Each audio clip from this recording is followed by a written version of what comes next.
now? I think so. Good morning. I'm Stan Maupin. I'd like to welcome you to the 100th Encorepreneur Breakfast. And I promise you, 8 years ago, when Gary and I started this, I would never have dreamed I would ever be saying that. So, but anyway, I'm glad to be here. And just as we get started, when I was preparing for this meeting, I was thinking about what were my favorite times in meetings, events in the meetings. And I realized that really it was the thing that I enjoyed the most out of this was hearing people tell me about things that had happened to them or things they'd enjoyed a lot. And so what I'd like you to do today, if you got a moment, is either by email or by chat on this meeting, is to send me a brief little note about what your favorite memories are from the last 100 meetings. And you can either do it email at info@encorepreneur.net, or you can do it on chat today. And if you do it on chat, I suggest you do it in the next few minutes because I'll be talking and you won't really miss anything. So, let's see. We have a lot to cover, so I'm going to shorten the usual thank yous and just quickly recognize a couple of people. First of all, thank all of you for sticking with us through all these COVID times and so forth. And thanks to Keith Middleton and Rich Reinick at Fahrenheit Advisors for providing us still a home. And thanks to the 60 plus supporting Encorepreneurs that are here today and the rest of the you that aren't. I'm glad to have you, and it makes us able to do what we can do. I'm sorry our co-founder Gary LeClaire can't be here today. He's one of the few people who can truthfully say, I can't come because of an old football injury. He's actually having both knees. He's had surgery on both knees, and he's out recuperating from that. And so next, I'd like to introduce you to somebody, to Tom Wolf. Tom is the head of the Richmond office of Myers and Stockbridge, a regional law firm, but he's really best known at Encorepreneur for his he's not best known for his professional accomplishments at Encorepreneur. He's spoken 8 or 10 times to the group, and I'd like to introduce him by the way he's always described to me. It's that man that does the poems, Tom Wolf. Tom, you're muted. Okay. Good morning. It's nice to be with you again. I'm going to recite 2 short poems this morning. The first is by Wendell Berry, one of my favorite poets. And the second is one I wrote myself that was inspired during the quarantine. So The Peace of Wild Things by Wendell Berry. When despair for the world grows in me, and I wake in the night at the least sound, in fear of what my life and my children's lives may be, I go and lie down where the wood drake rests in his beauty on the water, and the great heron feeds.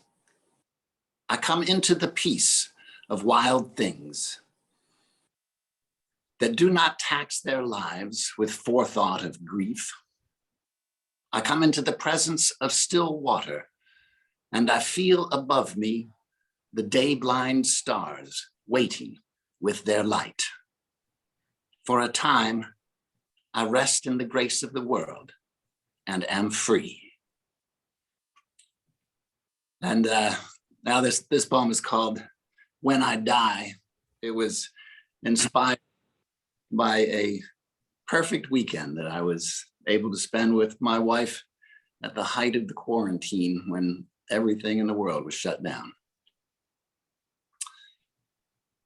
When I die, please tell those tempted to mourn about the weekend I spent with my love in May, coronavirus quarantined. Surrounded by mountain laurel splendor, reading poetry aloud, unhurried from the deck of our cabin. Cloud blue sky, 100 shades of green in the valley, sunlight running on the Rockfish River, the Blue Ridge stark on the near horizon. We laughed and cried with poets known and new, and felt ourselves beloved on the earth. Please tell them that no matter what happened to me before or since, there's no regret. I had that weekend. Beautiful. Wow, Tom, thank you. That's wonderful. It's really great to hear your work too. I think that's the first time we've done that. Thank you very much. Thank you. And especially for the sentiments today and where we are. Okay, now we've got 5 speakers today, which is 4 more than we've ever had, I think, at the same time before. But I think it's going to be a great day. All 5 of these speakers have had a big impact on Encorepreneur. In fact, I looked it up, and 1 out of every 3 people that's ever been to one of our 100 meetings has seen one of these 5 people speak before. They were so popular. They also got most of our standing ovations during the time we did this, and all have been mentioned many times as entertaining, inspiring, or interesting speakers to talk to me about. But most importantly, all 5 of them, and this had a lot to do with picking them, have a bigger story to tell today than they did when they first appeared at Encorepreneur. In other words, they're all Encorepreneurs. So I thought it was going to be really difficult to manage 5 speakers today. So fortunately, I found the perfect solution. I asked someone else to do it for me. I'd like to introduce Nancy Everhart. Nancy is my fellow leadership Metro Richmond graduate, a longtime source of ideas and a hard worker for Encorepreneur. She's also the author of Uncommon Candor, A Leader's Guide to Straight Talk. And she is also the best interviewer I've ever had the pleasure to meet or to work with.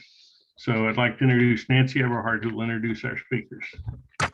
Thanks, Stan. It's such an honor to be with all of you and so many of you that I've gotten to know and really look forward to seeing, whether virtually or in person, over 100 pieces. And I just like to do a big congrats to you. And I hope Gary can hear us in some way for what you've done to bring this community together over, my math is not very good, but I want to say about 8 years plus. So almost 9. Yeah, so what a gift it is to our community to stay engaged in a way that's both, as Tom's words remind me, both about the heart and then also about the head. And so just a big thank you to you guys for doing that. Thank you. So let's kick off with Representative Abigail Spanberger. Abigail, you attracted our largest crowd as more than 400 folks to a January breakfast where you had just been elected to Congress. And we asked you about your path from UVA to the CIA to working mom. We need an acronym for that, I think, to Congress. And you received our first standing ovation. It looks like, are you in your congressional office today? Yeah. I am. I'm on Capitol Hill. This is the office. Great. Wonderful. Well, here's the situation. We know that Congress has had a lot of concerns and challenges since you were first elected to office.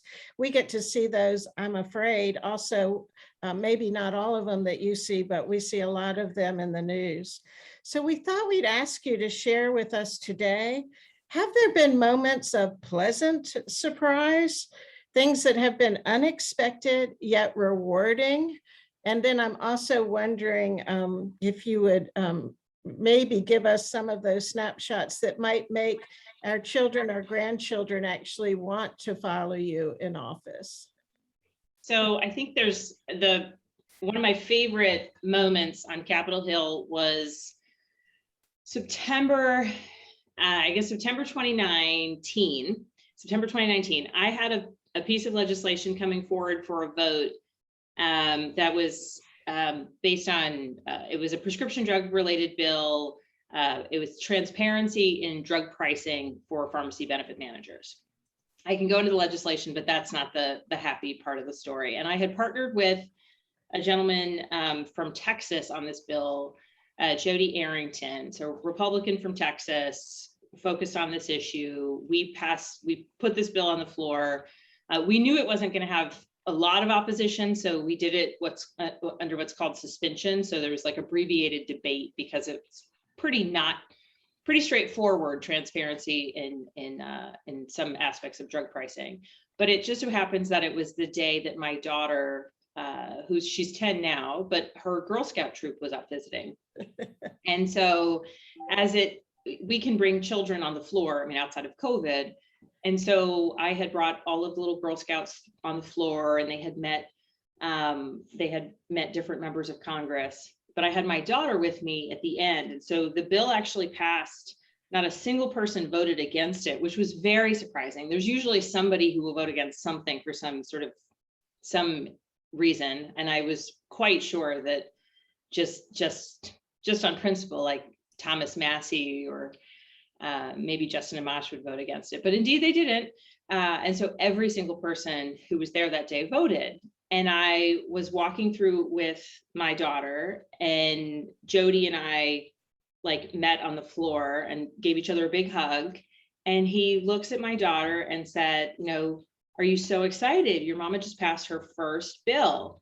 And he took his American flag pin off and he gave it to my daughter, and she pinned it on her Girl Scout sash.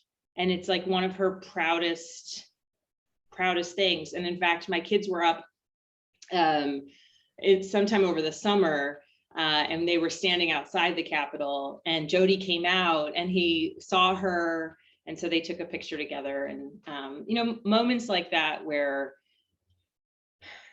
there's just a nice bit of humanity are the sorts of sweet moments that I reflect on frequently, and the less than sweet moments.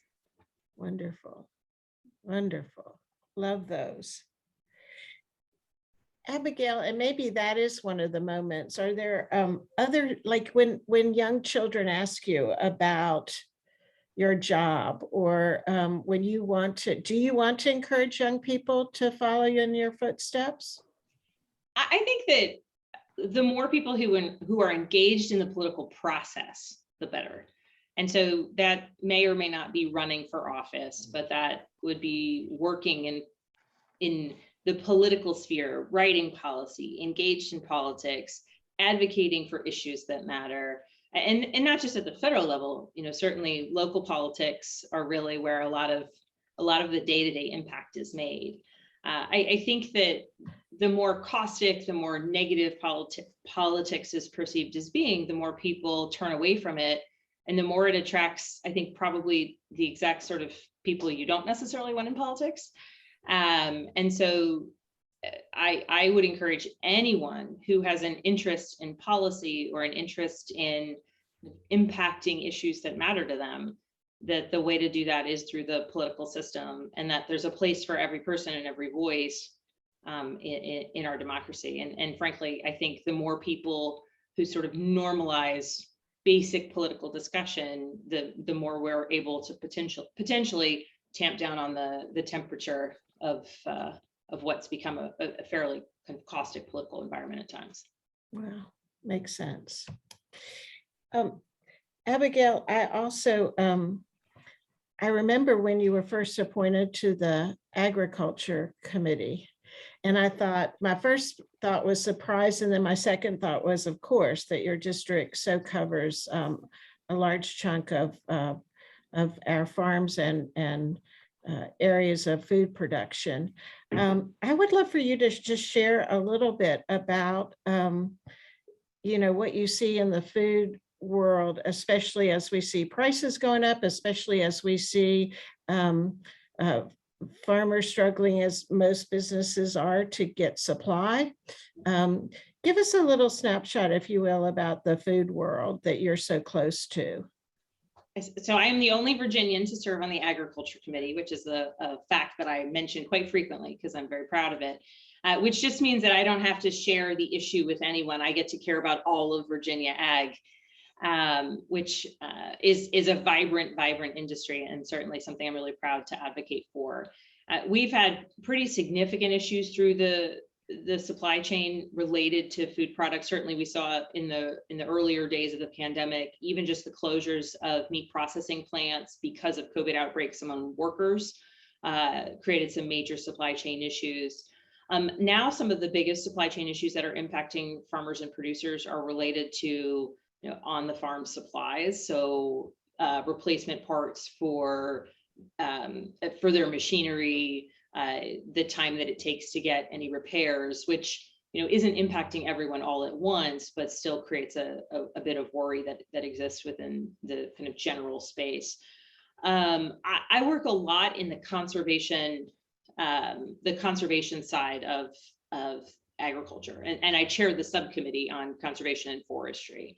And really what's exciting about that area is Virginia is already very forward-leaning on conservation practices, focusing on soil health, focusing on regenerative and restorative farming, in part because we have such a strong focus on keeping the Chesapeake Bay healthy and restoring the Chesapeake Bay. So a lot of the practices that Virginia farmers and producers have moved to in recent years with a focus on the Bay have been really a couple steps ahead of what's happening in the general national landscape when it comes to regenerative farming. But it's some of the impact of extreme weather, some of the impact of supply chain issues can be mitigated through conservation practices. So for example, for producers who utilize cover crops, so in an effort to keep the soil healthy, to keep the soil nutrient rich, and to make that soil healthier over time, even while growing their crops, the farmers who utilize those practices typically need far less in the way of fertilizer. They need far less in terms of additives to the soil. And so when there are supply chain challenges with fertilizer, with different products, they're slightly less impacted. Also, producers who utilize, and I'll continue with the cover crop example, there's a lot greater resiliency when it comes to extreme weather and rains. And so, throughout Virginia, this is more of an issue for us than the fire resiliency. But when there's extreme rains, when there's some basic flooding, we're not seeing the same, the soil and the ground is able to take on so much more of that moisture. And so we're not seeing things wash away, which again, it really lowers the cost of overall inputs that producers are having to utilize. So there's some, those are really positive conservation practices that are good for their general output, but also they're good for their output because they're decreasing inputs, which is providing a little bit of resiliency, not just during times of extreme weather, but also when there's some ebbs and flows in the market on the ability to get, in particular, certain types of fertilizers or nutrients that they might be adding. We're continuing to see in terms of shipping container issues. So any sort of food products or any sort of produce that's coming in, shipped into the country, that continues to be an issue. And then frankly, trucking, kind of all of these are sort of downstream elements of the getting food to our tables. The trucking industry continues to be impacted, not just by supply chain issues, but also by a shortage of truckers. Now, I've worked on some legislative issues to expand and make it more straightforward to get folks who are skilled drivers into the trucking industry. A couple provisions that would lower the trucking age, a couple provisions that make it straightforward for those returning from military service to get their CDL. And in fact, the infrastructure bill, which we are waiting to vote on in the House, actually addresses trucking issues as well, with some workforce development pieces in the trucking sphere. Wonderful. Thank you so much. Actually, I was just with a moving client of mine, and they'll be delighted to know what you're doing on the trucking drivers. We haven't solved the problem yet, but we are working on it. So just knowing that there's work going on outside of their own industry to make a difference is really nice. I always learn a number of things when we talk, and regenerative farming is my new term. Thank you for introducing us to that. And any final words, Abigail, before we move along. We're so glad that you're able to join us from the hallowed halls. Well, I want to say thank you so much. Thanks for having me. It's a pleasure, and I look forward to seeing you all in person in the future. And for anybody who is interested in conservation practices, there's actually a Netflix documentary called Kiss the Ground that's really interesting. And I recommend it to anyone who's interested in agriculture policy as it relates to conservation. Beautiful. Thank you so much. Thank you. And I'm happy to be here and listen to the other speakers. I will be excusing myself slightly early as I do have the president's coming to the Capitol. So with all due respect, I do have to leave you all for that. We do understand. We're glad you're able to be with us. Thank you. Eva DeVirgilis is a well-known Richmond artist, actor, and activist who earned her second standing ovation when she performed a portion of her one-woman show, In My Chair, at a breakfast when we were in the beautiful studios of BPM. Eva, you had just traveled the globe speaking to women about End the Apology. And I know since we saw you last, with close to 1 million views now, your TEDx RVA Women Talk has been named by Her Magazine as one of their top 6 inspirational TED Talks to help you change your life. I do know from Facebook that you spoke to 7,000 dentists yesterday. We're glad you're with us today. And we'd love for you to tell us a little bit about what's been happening with you since we last saw you. And I hope you'll also touch on what's been going on in your world of the arts the last 18 months as well. Sure. Well, first of all, I would love to also talk about that first time at Encorepreneur, what happened, and something that changed my life. And I wasn't going to talk about this, but now that you're bringing up memories, it's one of the things that changed my life in every single room I go to now. So I did my talk, and you had warned me, and not warned me, but you just said there are, you're going to be giving a talk about women. However, there's a lot of gentlemen in this group, and they are, you know, of a different age, perhaps 60 plus, perhaps more on the conservative, more they're Southern. And here I am, this, you know, Yankee New Yorker coming down here talking about women empowerment. And I'm like, oh gosh, I'm so scared to go to Encorepreneur, you know, first thing in the morning and like talking to all these men, and I'm scared. But I went and I did it, and I was so proud. And like you said, standing ovation. And afterwards, people are coming up to me and they're getting selfies, and it's so great. And the last person comes up to me and they say, you know, your talk was very binary. And internally I go, what are you talking? Do you see what I just did? I made them laugh and smile and stand up and cheer for me. But externally I said, oh, thank you. And I've really processed it. And from every room I go to now, I always say, when I'm talking about the women who sit in my makeup chair and how they apologize, I will always say transgender, cisgender, and female identifying, because there's going to be one person in the room, and that, or those who have grandchildren. And this is something that we are all, I think, learning and growing a lot about gender identity, and a lot of pushback. And even me, who works in this activist field, I was like, what? You're telling me? But I talk to women. And it has changed me so much to realize that there's going to be someone in that room, or they're going to have a grandchild or a friend that identifies differently. So that was something that changed my life forever. And even in the most conservative places that I go to, I will always say that. And very often one person will come up to me afterwards and say, thank you, always. So that I just had to say about you changed my life, Encorepreneurs, thank you. And as far as what I've been doing since the pandemic, I shifted, just I think like all of us did, and so many artists. I'm still really obsessed with with visibility for women, women getting on screens, showing themselves, showing up, speaking out, speaking up, helping women do that. It's very intimidating for many of us, and all women and men and everyone, to get on camera, because in the past, there have been a certain age that can be on camera, a certain skin tone would be on camera. But now we need to all show up and to be visible.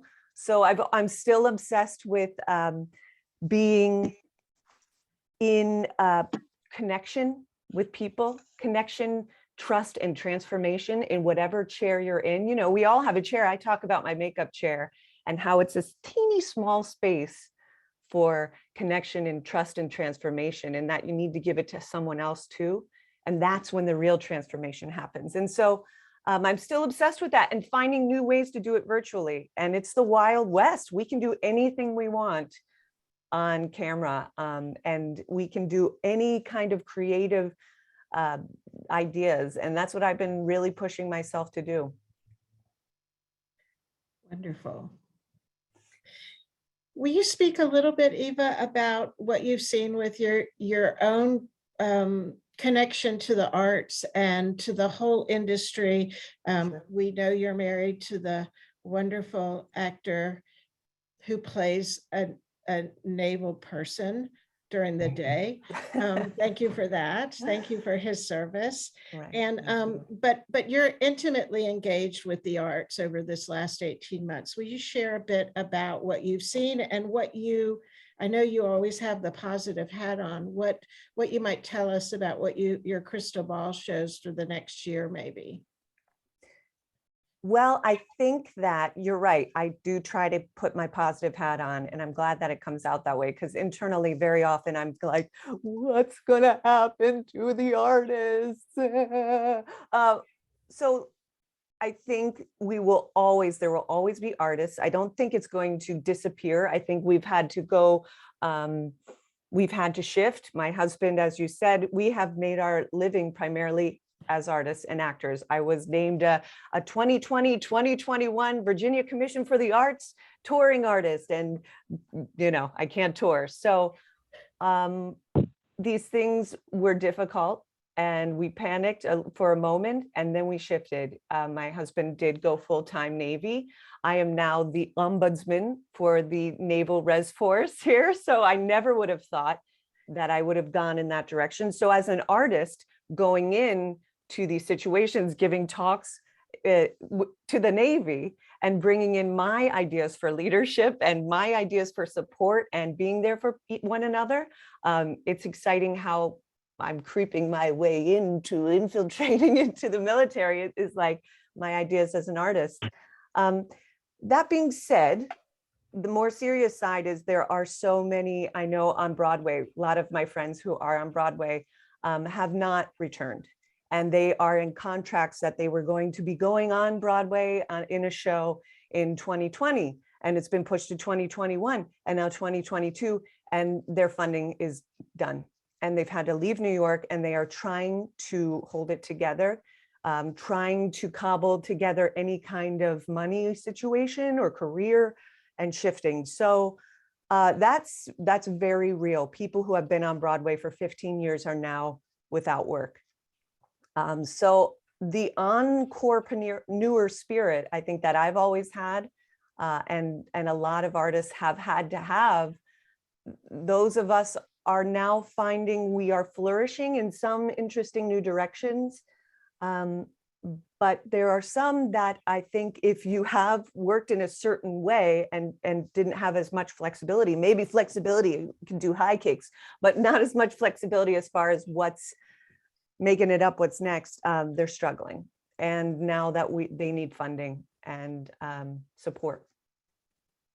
But in Richmond, I do know I am going tonight to a fundraiser for a brand new theater company that is opening in Richmond called The New Theater. Vida Williams and Nathaniel Shaw are starting a new theater company. So it's really exciting that even though a lot of theaters are shutting down or in hibernation, more are coming. It's coming through the cracks in the sidewalk. We are artists, they find a way. Nice. Eva, the one last thing I'll ask you is 7,000 dentists means that maybe as you've shifted audience, thank you for your ombudsmanship with the naval community. And then also with, I'm imagining that your ability to reach so many people around the world with a Zoom format where you've also pivoted in that manner, right? Right. Yeah, it's been exciting. And again, I'm always trying to find new ways of connection. Whatever I do, I find myself the first part of it, having to find ways of connection. So whether it's like, all right, everybody, let's give each other virtual finger fives right now. Let's just do it. Let me feel it. Let me feel it. Oh God, yes, I feel it. I felt it. I see it. I feel it. Thank you. There it is. Oh, feels so good. Or all of us breathing together. Let's go in through the nose for 4, hold for 7, and you're going to go like this, whoosh out for 8. So ready, in through the nose, in, hold, both shoulders down, and let's do that again because Abigail's meeting the president. Let's just get our blood pressure down, in, hold,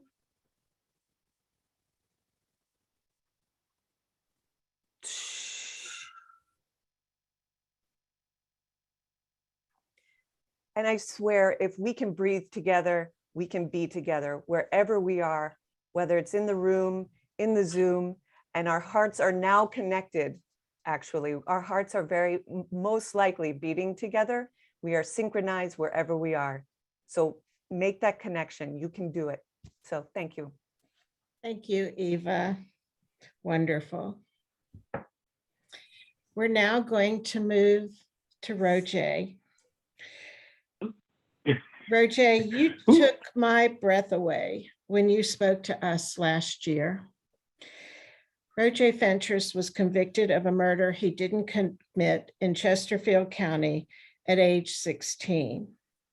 After 24 years in jail, he was freed by UVA Law School's Innocence Project and appeared with us just 3 weeks later at one of our first Zoom meetings last July. And I believe Deidre Enright, I think you're with us with the University of Virginia School of Law's Innocence Project. You joined Rojai in that conversation. So Rojai, it's been a little over a year since we last spoke with you. Will you tell us what you've been up to since we saw you about a year ago? Being an adult, having responsibility, and bills, stress out. But I've had an overwhelming amount of support from the Innocence Project at UVA, the Open Table from, which is Angie Williams is the director of the Open Table, and our company GC Commercial, Oyster Point Rotary, Innsbrook Rotary, James River Country Club.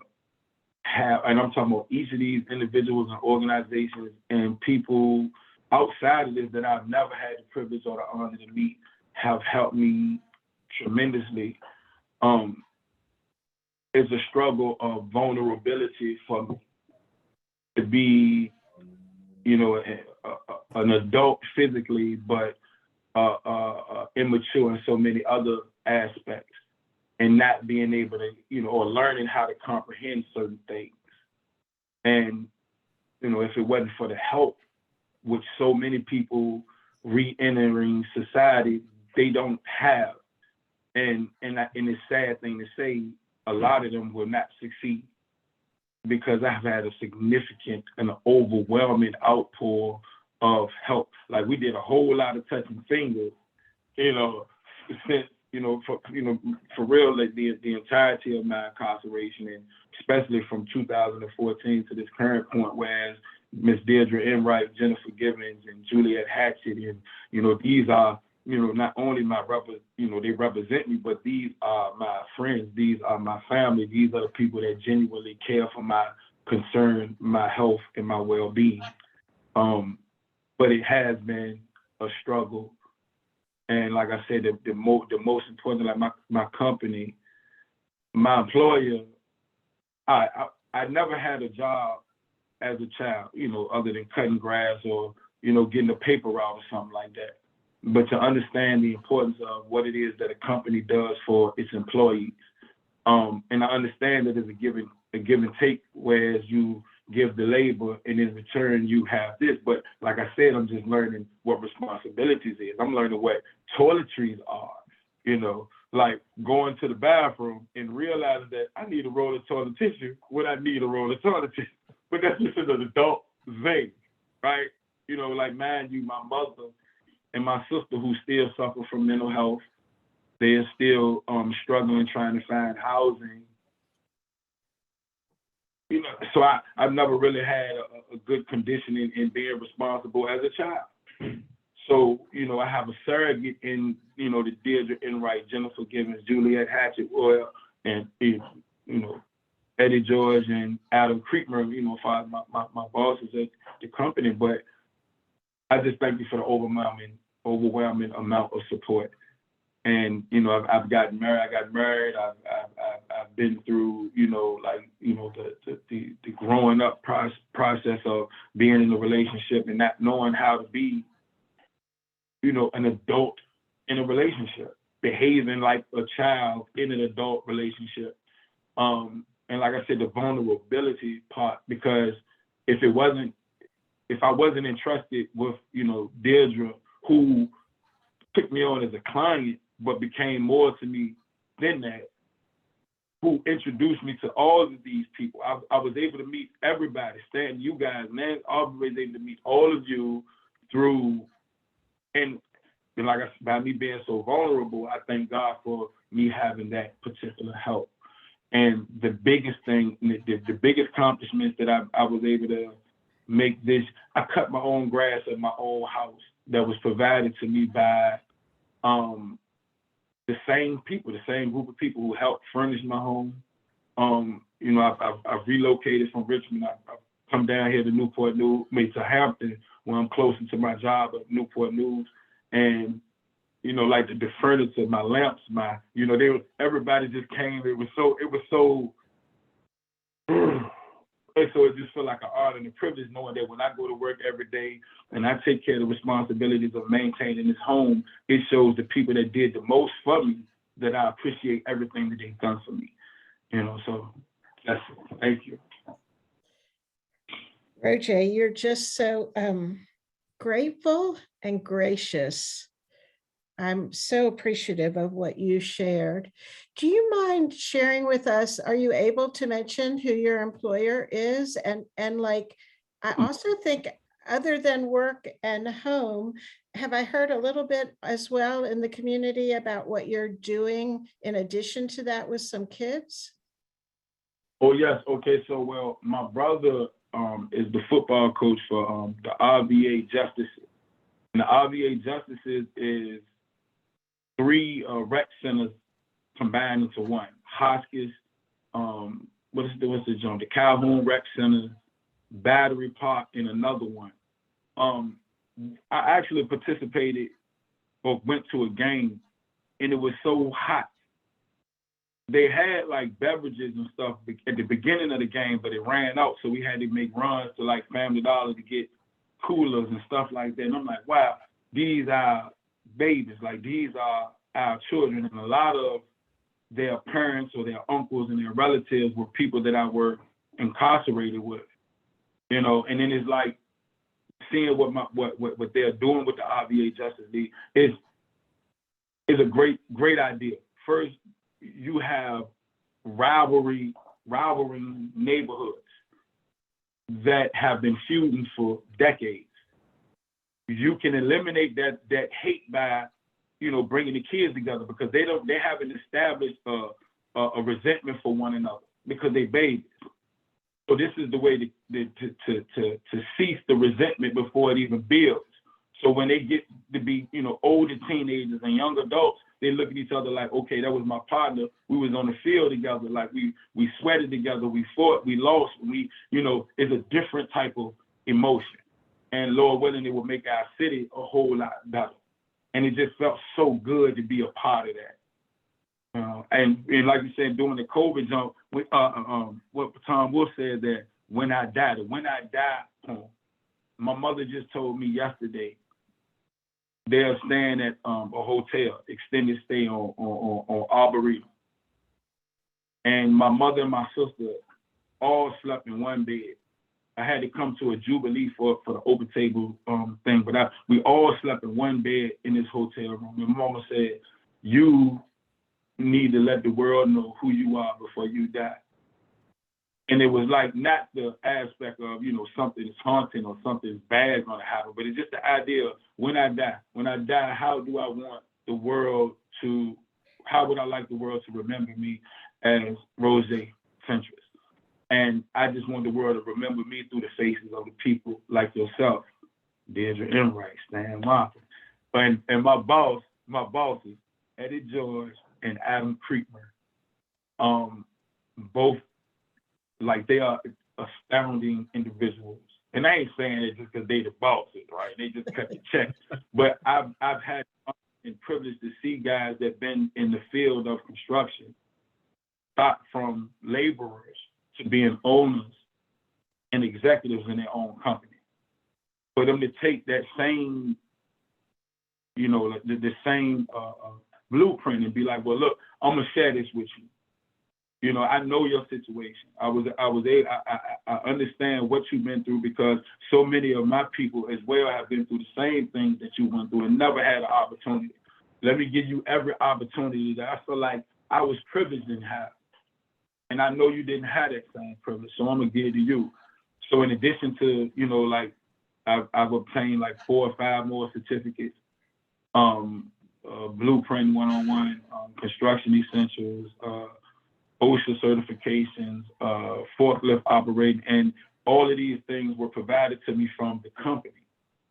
So when I was taking these classes, I noticed that I remember reading like something in a parable or something in the Bible that said, like, you can teach a person, you can feed them, you can give a person a fish and feed them for the day, or you can teach them how to fish and feed them for the rest of their life.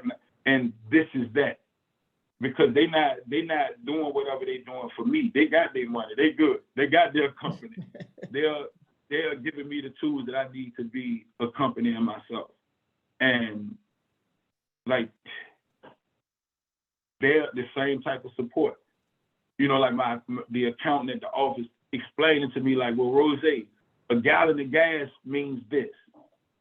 So I can comprehend that when I go to the gas pump, I'm spending $3.29 for a gallon of gas. That's crazy, right? but just the little things, Wow. just the little thing aspect. But is the blessings of friendship, companions, and like, we need people. Like Eva was saying, like, when you come through, give me a shout out.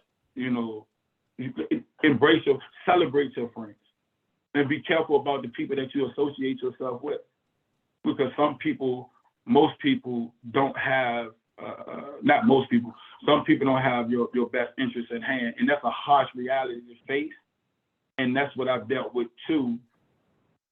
And it's like, I've been blessed with the family that I have, or that I've gotten, not the ones that I have. Do that make sense? Perfect sense. And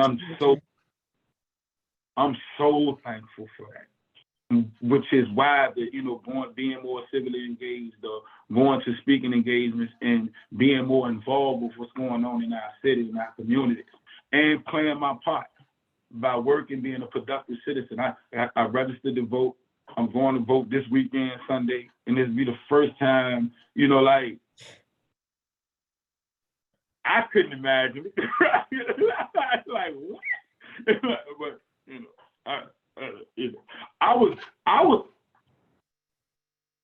I gotta share something with y'all, okay? Just real briefly. And it's something simple.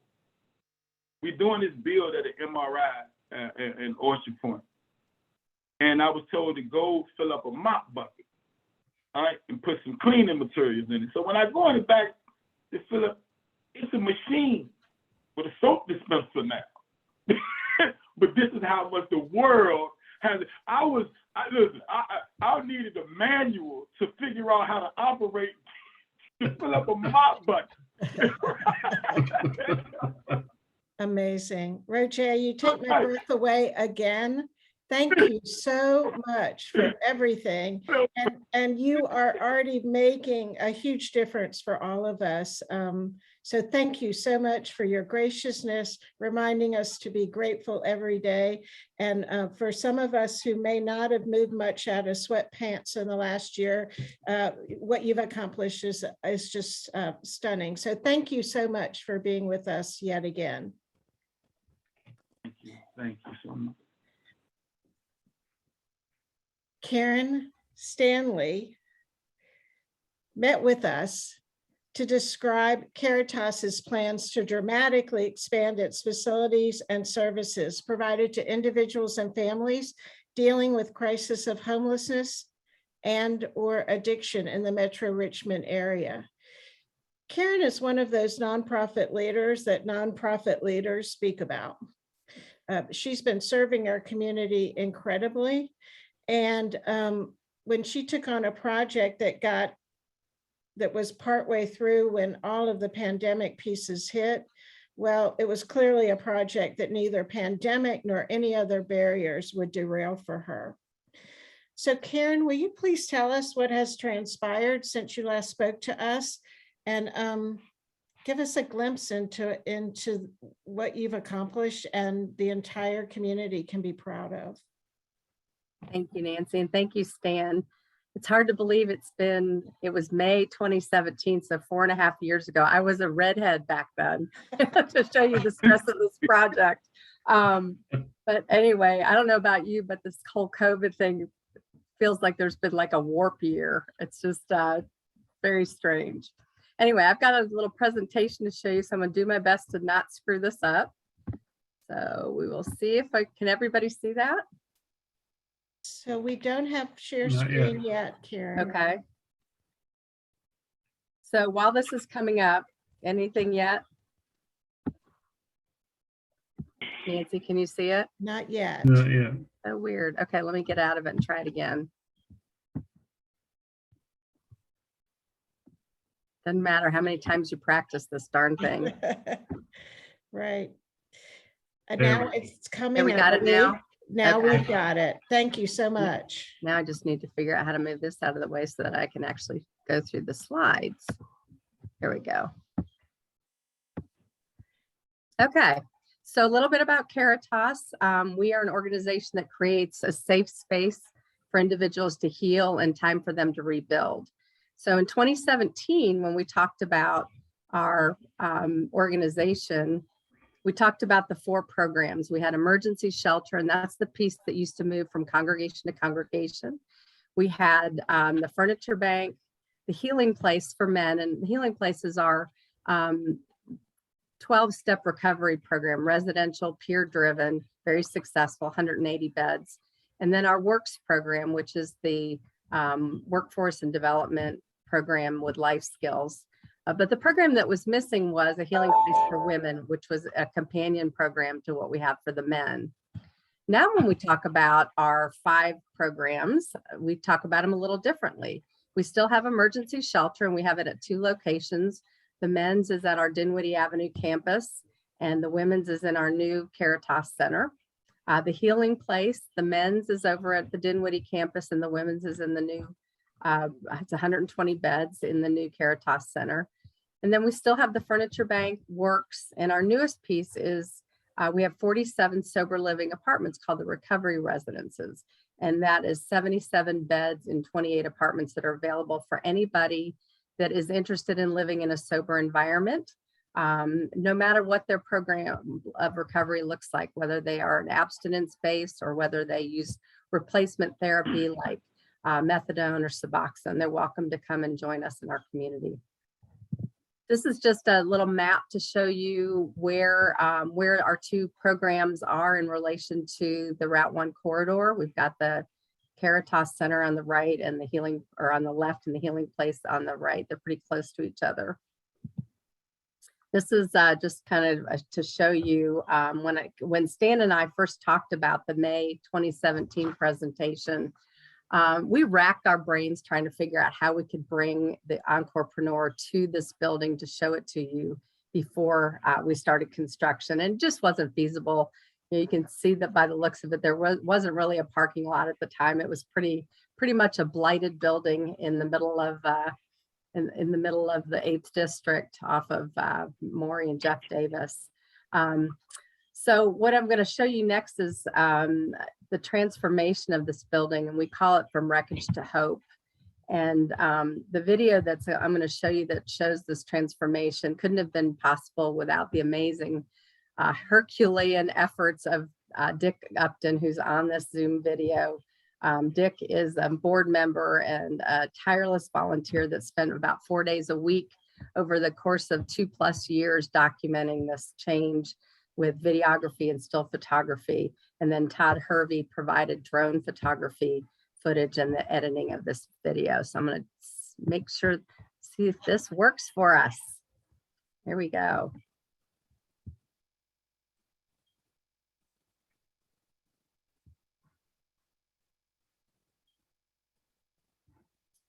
Let's see.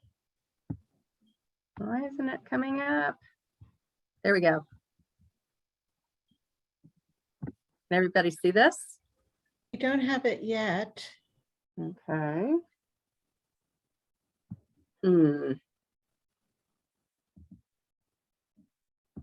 Wondering if I need to do something different. You'll need to choose the new tab where the video is playing. Oh, it is. Okay, hang on. Is it playing here? You see it now? Not yet.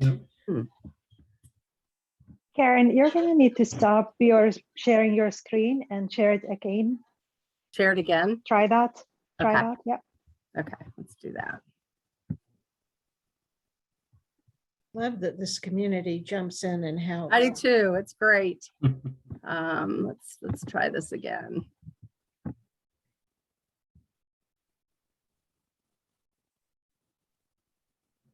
You seeing anything?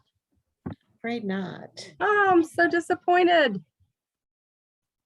Do you think you can copy the link to the video? Is it online? Oh. I can see the start page. You may need to change the window to a sharing. Sometimes it's stuck on the previous window. So if you go back to share again and reselect the window you're sharing, it may show the right video. Let's try this. There it is. Okay, yay. I might have to go back to a different screen then. Okay, here we go. Thank you. Thank you.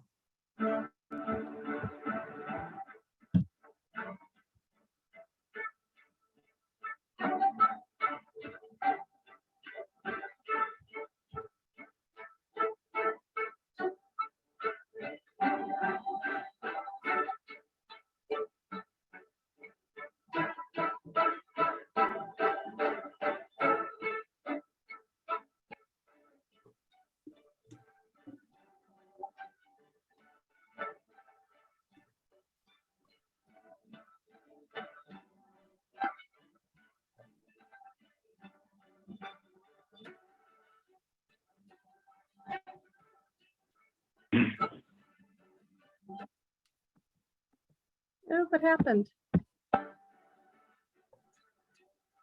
It's still working.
Yay. Yeah. All right, now if I can figure out how to get out of this and get back into the presentation.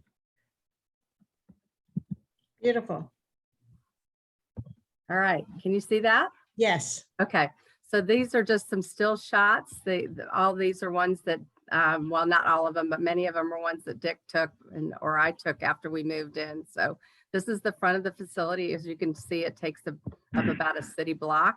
And it's a $28 million project. We raised about 15.4, and the rest of it was paid for by 3 different kinds of tax credits. So super complicated, but worth it. Our lobby. This is our donor wall that we did in the shape of our logo, which is kind of cool. This is our staff lounge. This is one of the towers that is our volunteer engagement area. So the congregations can now come back and work with the shelter participants in the evening by providing game nights or mani-pedis. This is the top of the tower. Those are solar tubes up there that are bringing in natural light into the facility. And this is one of our peer mentor suites that folks get to live in. It's almost set up like a college dorm suite. My boardroom. I've never had a big, nice boardroom before, so super exciting. This is our family visitation suite. So we have families, women can come and bring their kids for the weekend if it's not a safe place for them to go visit their children due to, you know, somebody still in active use in the family that's got their children. Just a meeting area. That's the playroom that's in the family visitation suite. This is our fitness center. This was my baby. It was fun to do. This was in honor of Stacy Dendy, who passed away of cancer, and they raised a bunch of money and allowed us to create this beautiful gym for our women. This is a lounge in the middle of the healing place. This is the first part of the program called the motivational track called Off the Streets. This is the life story room where people share their life story with their peers as they're going through the works program, and it's a really bonding part of the program. Our meditation room or chapel. And these are the apartments. So this is you either have a shared room or a single bedroom. Everything's provided from the silverware to the linens to the pots and pans, all completely furnished. This is what the living room looks like, and the kitchen. And then we have murals throughout. Matt Lively did this mural, and he brought together a group of friends that have some connection to recovery to share and to brighten the space up. We didn't want this to feel institutional. We wanted it to be an inviting, hospitable place for people coming in that needed help. So this represents out of the darkness of her disease of addiction up into the light of recovery. And so this is the one that people see as they come into the emergency shelter and to the healing place for women. This is up in my area. That's another one by Matt Lively. And this one is up at where the transitional women's apartments are. And she puts healing herbs in her tinctures, and she wanted to be there as the women were making this big transition back to employment. And these are just 2 stars that live there now, or the ones that works there, one that lives there. We had unintended consequences. The woman to the right or to the left that's holding the certificate actually came into the apartments and learned about our works program and went through that. And we had not even anticipated that being an option. And then Diana at the bottom is one of our staff that runs the emergency shelter during the day. So that's the new CARITAS Center. It was exhausting to do in the middle of COVID, but we got it done, and we're just super excited to be in our new home, and couldn't have done it without the generosity of our community. So very exciting. Thank you. It was great to be able to show it to you today in a very special way. And Thank you so if I could much, Karen. interrupt very quickly, we are going to do a meeting there when we are back in shape and can get back together. We'll be there, Karen. So thank you very much. Thank you. Wonderful. I saw Rojai nodding when we went to the construction picture. So I think you got another construction thumbs up. Excellent. Thank you so much, Karen. Thank you for causing this at such a vital time for our community. And as Stan said, we'll get to feel it in person shortly if you'll permit us to exercise the rain check we have had for a couple of years. Love that. Great, excellent. And to wrap us up at cleanup, and I can say that since we're in the middle of the World Series, we're going to speak with Dr. Frank Gupton. And I'm just making sure I see him. So Dr. Gupton is a senior engineer and executive focused on drug manufacturing practices and a leader of the group that secured $300 million grant to establish Phlow Pharmaceuticals, a drug manufacturing group facility in Central Virginia. Its goal is to lower the cost and secure the supply of many critical drugs now produced overseas. When he spoke to us, I particularly remember the craziest schematic of the current production roadmap for pharmaceuticals overseas. I don't know if so many of you remember that, but it was like one of those things from looked like maybe from the early industrial period that couldn't believe it was going on. And we were concerned because we spoke to him just as the pandemic was escalating worldwide, that our access to such medications as Advil was actually going to dry up within a couple of weeks. Frank, will you update us on what's happened since then? Thanks, Nancy, for the opportunity to talk to the group again today. I think the thing that I want to make sure everybody understands is my day job is that I'm chairman of the chemical engineering department at VCU. And the other job that I have, the other hat that I wear, is head of the Medicines for All Institute. And that's probably what I'll speak about most this afternoon, and this morning, things that have happened since the pandemic. Thank you. So as you mentioned, when the pandemic hit, everybody understood about the drug shortage and the light that it shined on our whole supply chain vulnerability. But there was another element to this that we were looking at, and that was how do we keep our labs running during COVID? And it was a problem, but it was also an opportunity. So what happened was we have a major grant with the Bill and Melinda Gates Foundation to provide access to healthcare by developing processes that are more cost effective and allow the foundation to purchase more drugs with the same amount of money. And so when COVID hit, the VCU had a policy if you weren't working on a COVID drug, you had to shut down your labs.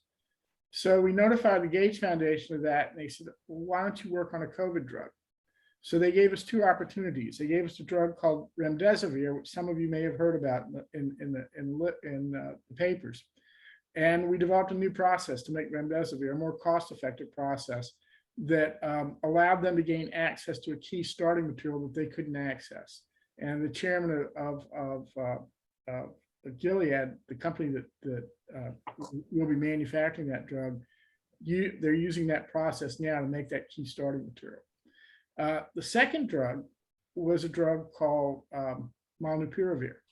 And some of you may have seen the Merck announcement about 2 weeks ago about a drug to treat COVID-infected patients that will reduce hospital burden by about 50%.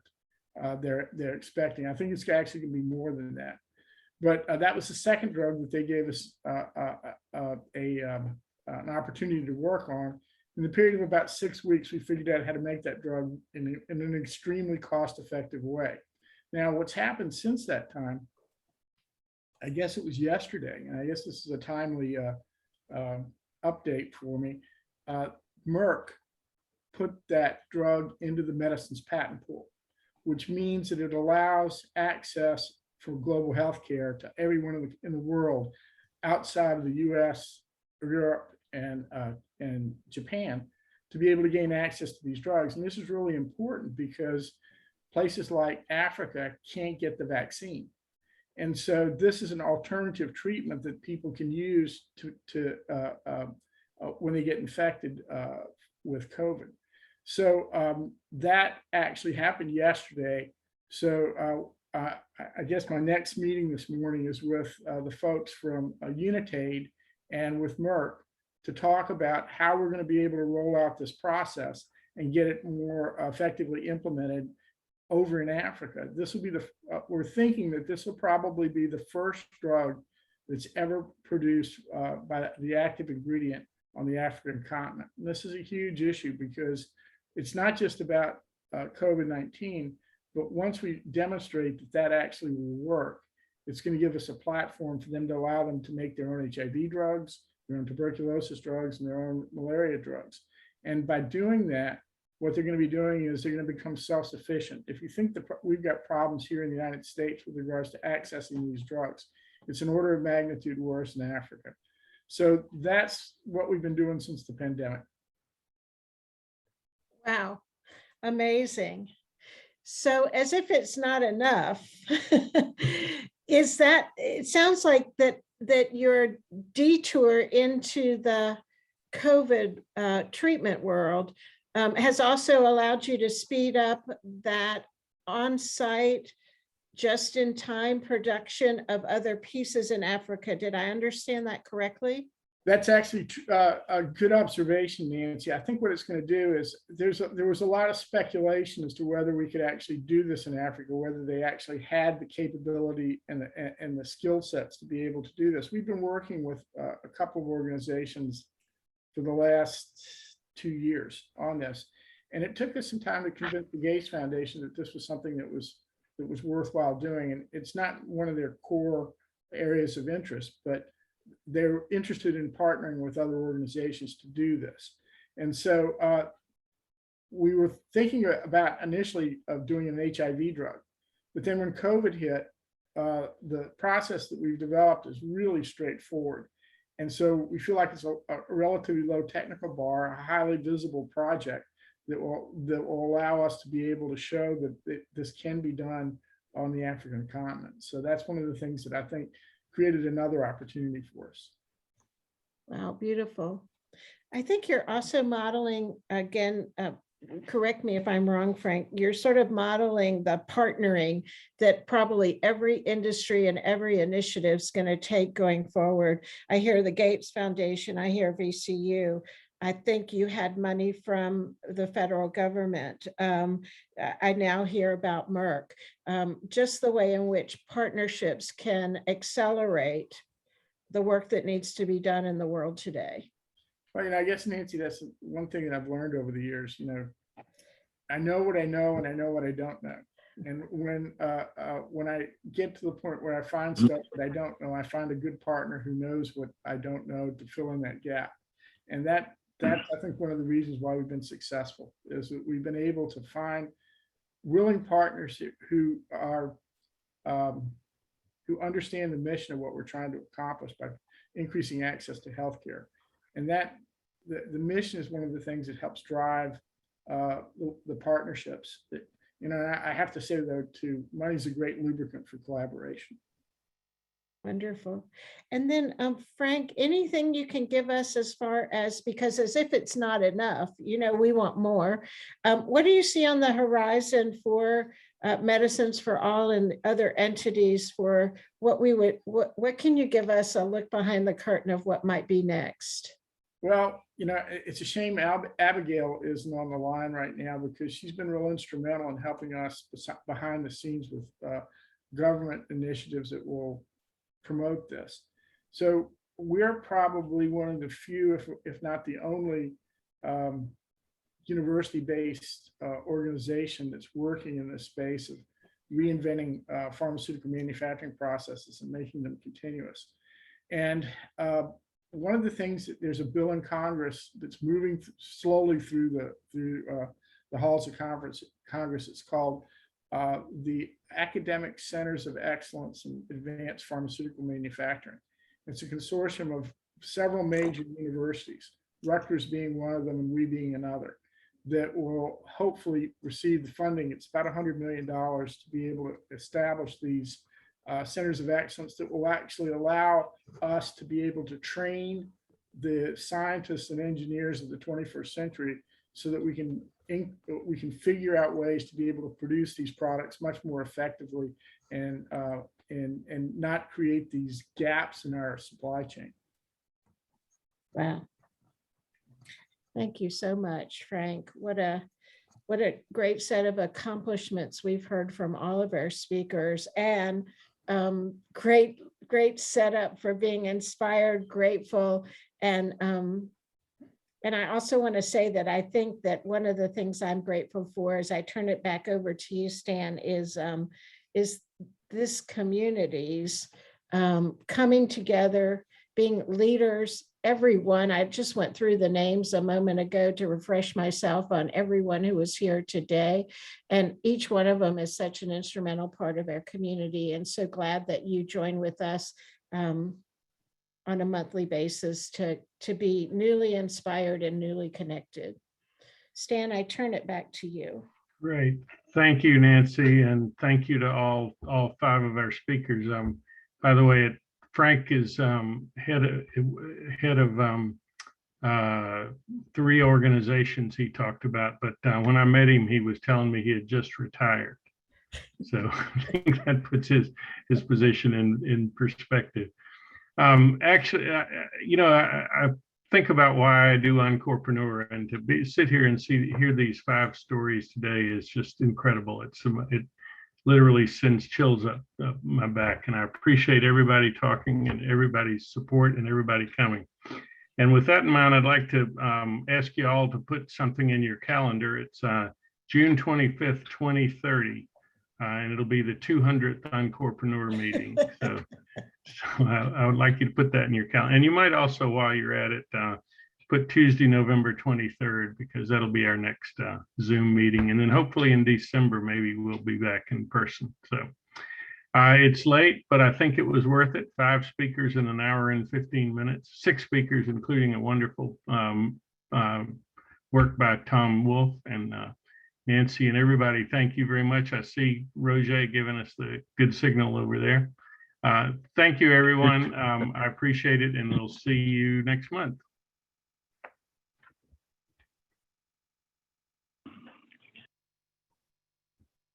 All right.